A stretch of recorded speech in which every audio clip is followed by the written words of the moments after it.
안녕하세요.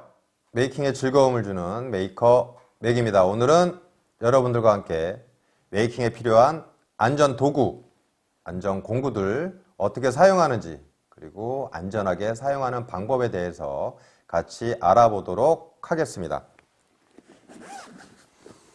무엇이 있을까요? 자, 보면 제일 먼저 보안경이 나왔습니다. 보안경, 여러분들이 작업을 하시기 전에, 메이킹 하시기 전에 항상 제일 먼저 착용해야 할 도구입니다. 망치질을 하던, 드릴링을 하던, 어떤 작업을 할 때도 항상 안전을 위해서 기본적으로 착용해야 할 도구 중에 하나입니다. 그리고 여러분들이 필요하다면 앞치마도 앞에 반드시 이렇게 착용을 하고 작업을 하시는 게 좋습니다. 보안경은 왜 하시는지 아시겠죠? 눈에 혹시나 모를 불순물들이 들어가고 회전 공구할 때 뭔가 빠르게 뭔가 튀어서 눈에 튀는 걸 방지하기 위해서 보안경을 반드시 쓰셔야 합니다. 다음은 드라이버 세트입니다. 자, 일자와 십자 드라이버, 대표적인 드라이버 세트입니다. 옛날에는 일자 드라이버를 많이 썼어요. 십자 드라이버가 나오기 전에는 일자 드라이버가 많이 쓰였습니다. 하지만 일자 드라이버는 불편한 게 있었어요. 사용하다 보면 옆으로 자꾸 미끄러지는 그런 불편함이 있었습니다. 그래서 십자 드라이버가 나오게 됐습니다. 십자 드라이버는 위에가 뽕긋 솟았고 보시면 십자 모양으로 형태로 되어 있습니다. 그래서 옆으로 미끄러지는 걸 방지하는 드라이버가 탄생이 됐습니다. 그래서 현재는 거의 십자 드라이버를 사용을 하고 있습니다. 일자 드라이버는 거의 전자부품이나 작은 부품용에서 일자 드라이버를 사용하는 예들이 있습니다. 다음 벤치입니다. 벤치는 어떤 물건을 압착하거나 어떤 물건을 잡아서 빼거나 어떤 물건을 집어서 집어넣을 때 그럴 때 사용을 합니다. 그리고 안쪽에 보시면 잘 수 있는 쇠나 목재나 어떤 물건들을 전선 같은 거를 자를 수 있는 니퍼 형태도 있습니다. 자를 수 있는 도구가 밑에 요만큼 또 위치를 해 있습니다. 그래서 뭔가 잡고 조일 때, 뭔가 잡고 구부릴 때, 사람 손으로 힘으로 안 될 때는 벤치를 쓰면 상당히 유용하게 사용할 수가 있습니다. 다음은 칼입니다. 칼은 여러분들 학용품에도 많이 사용을 하시고 있어서 낯선 공구가 아니라고 생각을 합니다. 커터 칼입니다. 커터 칼은 일반적인 칼과는 달리 날을 잘라서 커팅해서 사용을 할 수가 있습니다. 그래서 단수를 조정을 해서 사용을 하시면 됩니다. 안전하게 사용하시는 방법은 커터 날의 길이를 2칸 이상 빼서 사용하지 않는 것입니다. 최소 1칸에서 2칸 정도만 사용을 하시면 됩니다. 너무 길게 앞으로 빼신 다음에 사용을 하시게 되면 날이 부러지면서 손에 철가상을 입을 수가 있습니다. 손이 베일 수 있으니 절대 칼날을 길게 빼지 마시고 1칸에서 2칸 사이를 맞춰서 사용을 하시기 바라겠습니다. 다음은 클램프입니다. 보시면 이렇게 클램프가 있죠.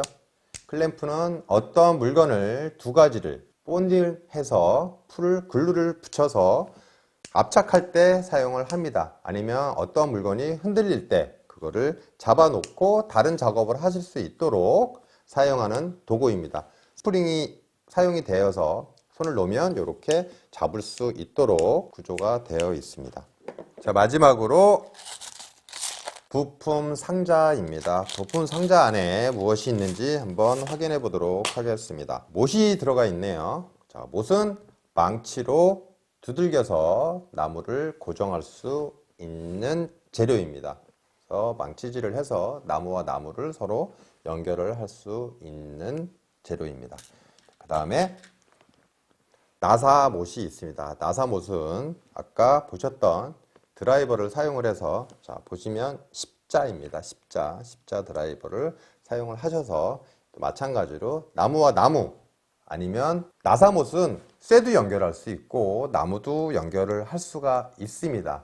전자 부품에도 사용을 많이 하고 있기 때문에 필요에 따라서 여러분들이 원하는 재료를 사용을 하시면 될 것 같습니다. 그 다음에 자, 이렇게 생긴 독특한 게 있어요. 플라스틱으로 생겼는데 옆에 양쪽에 날개가 있고 이렇게 앞에 도돌도돌하게 생겼습니다. 이건 어디에 쓰는 물건일까요? 이거는 벽에다가 시멘트 구멍을 드릴을 뚫은 다음에 거기에다가 얘를 박아 넣습니다. 박아 넣고 나서 그 다음에 나사못을 이용을 해서 이렇게 고정을 하면 얘가 빠지지를 않습니다. 일반적으로 돌에는 나사나 못이 박히지 않습니다. 그래서 드릴링을 먼저 하시고 나서 칼부럭이라고 합니다. 칼부럭을 먼저 박은 다음에 얘를 머리가 안 보이도록 박은 다음에 그리고 나사못을 집어넣으면 이 플라스틱 옆에 날개가 시멘트 안에 딱 잡혀 있기 때문에 그리고 나사못이 들어가서 이거를 팽창시키기 때문에 절대 빠지지 않습니다. 그래서 돌이나 벽에 구멍을 뚫어서 고정을 할 때는 항상 얘가 있어야 됩니다. 칼 블럭이라고 합니다. 그 다음에 고리핀이 있네요. 고리핀이 있습니다. 고리핀은 흔히들 쓰지는 않지만 없으면 꼭 필요할 때 아쉬운 부속이라고 생각을 하시면 됩니다. 액자를 걸 때나 무엇인가를 고정을 시킬 때 사용을 많이 하고 있습니다. 앞쪽은 나사못처럼 똑같이 생겼어요. 그래서 목재나 이런 곳에 구멍을 뚫은 다음에 얘를 돌려서 끼우시면 됩니다. 자, 구멍이 없으면 얘는 작기 때문에 손으로만 돌려도 들어갈 것 같아요. 그래서 무언가 액자를 걸 때 그리고 무언가 고리가 필요할 때는 사용하면 상당히 유용한 재료입니다. 자, 그리고 이거는 문구류에서도 많이 보셨죠? 앞장 핀입니다. 이 핀은 무언가를 부재를 임시 고정할 때 많이 사용을 한다고 보시면 됩니다. 여러분들이 스케치한 재료를 목재에다가 붙이고 그대로 잘라낼 때도 풀을 사용하는 방법도 있지만 이런 식으로 앞정이나 핀을 이용을 해서 임시 고정을 해놓고 잘라내면 훨씬 더 편하게 작업을 할 수 있습니다. 자, 그리고 또 한 가지의 부품이 들어가 있는데요. 이 친구는 어디에 쓰는 물건일까요? 이 친구는 전기 부품에서 역할을 할 수도 있고요. 고리로서 어디에 걸어서 이렇게 뭔가를 한 것처럼 사용할 수도 있는 도구라고 보시면 됩니다. 그런 재료가 들어가 있습니다. 자, 이상으로 여러분들하고 재료에 대해서 공구와 재료에 대해서 어떤 것이 있는지 메이킹의 기본 공구에 대해서 한번 알아봤습니다.